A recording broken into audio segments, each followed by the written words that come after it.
ಕರ್ನಾಟಕದಲ್ಲಿ ನಮ್ಮ ಪರಿಶಿಷ್ಟ ಜನಾಂಗದ ಗಟ್ಟಿ ದನಿಯ ನಾಯಕ, ನಮ್ಮೆಲ್ಲರಿಗೂ ಮಾರ್ಗದರ್ಶಕರಾಗಿ ಬಸವಲಿಂಗಪ್ಪನವರ ನಂತರ ಕರ್ನಾಟಕದಲ್ಲಿ ನಿರ್ದಾಕ್ಷಿಣ್ಯವಾಗಿ ಜನಪರ ಕಾಳಜಿಯ ವಿಚಾರಗಳನ್ನು ಮುಂದಿಡ್ತಕ್ಕಂಥ ಸಂದರ್ಭಗಳಲ್ಲಿ ಯಾರಿಗೂ ಮುಲಾಜಿಲ್ಲದೇ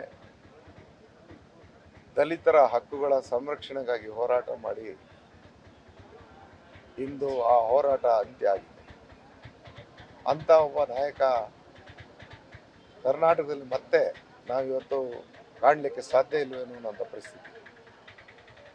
ಹಳೆಯ ಮೈಸೂರು ಪ್ರಾಂತ್ಯದಲ್ಲಿ ತನ್ನ ಹೋರಾಟದ ಹಿನ್ನೆಲೆಯಿಂದನೇ ಮತ್ತು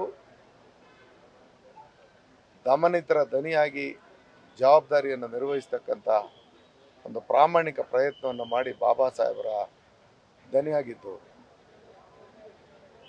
ಇತ್ತೀಚಿನ ದಿನಗಳಲ್ಲಿ ನನಗೆ ಮೈಸೂರು ಭಾಗದಲ್ಲಿ ಅತ್ಯಂತ ದುಃಖಕರವಾದ ಸಂಗತಿ, ಸ್ನೇಹಿತ ಧ್ರುವನಾರಾಯಣ್ ಮತ್ತು ಇಂದು ನಮ್ಮ ಹಿರಿಯರಂಥ ಶ್ರೀನಿವಾಸ್ ಪ್ರಸಾದ್ರವರ ಒಂದು ಅಕಾಲಿಕ ಮರಣ ಈ ಸಮಾಜಕ್ಕೆ ತುಂಬಲಾರದಂಥ ನಷ್ಟ.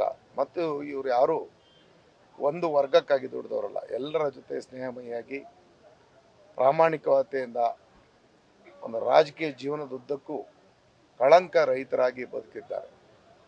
ಇಂದು ರಾಜಕಾರಣದಲ್ಲಿ ಕಳಂಕ ರಹಿತರಾಗಿ ಬದುಕೋದೇ ಕಷ್ಟ. ಅಂಥ ಸಂದರ್ಭದಲ್ಲಿ ಹೋರಾಟನೂ ಇರಬೇಕು ಮತ್ತು ದಮನಿತರ ದನಿಯಾಗೂ ಇರಬೇಕು ಅಂತಂದರೆ ಅಂಥ ವ್ಯಕ್ತಿಗೆ, ಅಂಥ ರಾಜಕಾರಣಿಗೆ ಹೆಚ್ಚು ರಾಜಕೀಯದ ಆಯುಷ್ಯ ಇರೋದಿಲ್ಲ. ಅಂಥ ಸಂದರ್ಭವನ್ನು ಇವತ್ತು ದಾಟಿ ಎಲ್ಲೆಯನ್ನು ಮೀರಿ ಹಲವಾರು ಸ್ತರಗಳಲ್ಲಿ ತಮ್ಮದೇ ಆದಂಥ ಹೋರಾಟದ ಹಿನ್ನೆಲೆಯಲ್ಲಿ ಹಲವಾರು ಪಕ್ಷಗಳಿಗೂ ಕೂಡ ಅವರು ಹೋಗುವಂಥ ಅನಿವಾರ್ಯತೆಗಳು ಬಂತು. ಆದರೆ ಒಂದು ಸಿದ್ಧಾಂತವನ್ನು ಮಾತ್ರ ಬಿಟ್ಟುಕೊಡಲಿಲ್ಲ, ಅದು ಬಾಬಾ ಸಾಹೇಬರ ಸಿದ್ಧಾಂತವನ್ನು ಬಿಟ್ಟುಕೊಡ್ದೇನೆ ಸದಾಕಾಲ ಆ ವರ್ಗದ ದನಿಯಾಗಿ ಮತ್ತು ಶೋಷಿತರ ದನಿಯಾಗಿ ದುಡಿದಂಥ ನಮ್ಮೆಲ್ಲರ ಹಿರಿಯರಂಥ ವಿ ಶ್ರೀನಿವಾಸ್ ಪ್ರಸಾದ್ರವರು ಸಂಸದರಾಗಿ, ಕೇಂದ್ರ ಸಚಿವರಾಗಿ, ರಾಜ್ಯದ ಸಚಿವರಾಗಿ ಸಾಕಷ್ಟು ಸಾಧನೆಯನ್ನು ಮಾಡಿದ್ದಾರೆ. ಅವರ ಸೇವೆ ಈ ರಾಜ್ಯಕ್ಕೆ ಮತ್ತು ರಾಷ್ಟ್ರಕ್ಕೆ ಅವಿಸ್ಮರಣೀಯ. ಅವರ ಆತ್ಮಕ್ಕೆ ಭಗವಂತ ಶಾಂತಿಯನ್ನು ನೀಡಲಿ ಅಂತ ಈ ಸಂದರ್ಭದಲ್ಲಿ ನಾನು ಭಗವಂತನಲ್ಲಿ ಪ್ರಾರ್ಥಿಸ್ತೇನೆ. ನ್ಯೂಸ್ ಫಸ್ಟ್, ನಿರ್ಭೀತಿಯಿಂದ ನಿಮ್ಮ ಪರವಾಗಿ.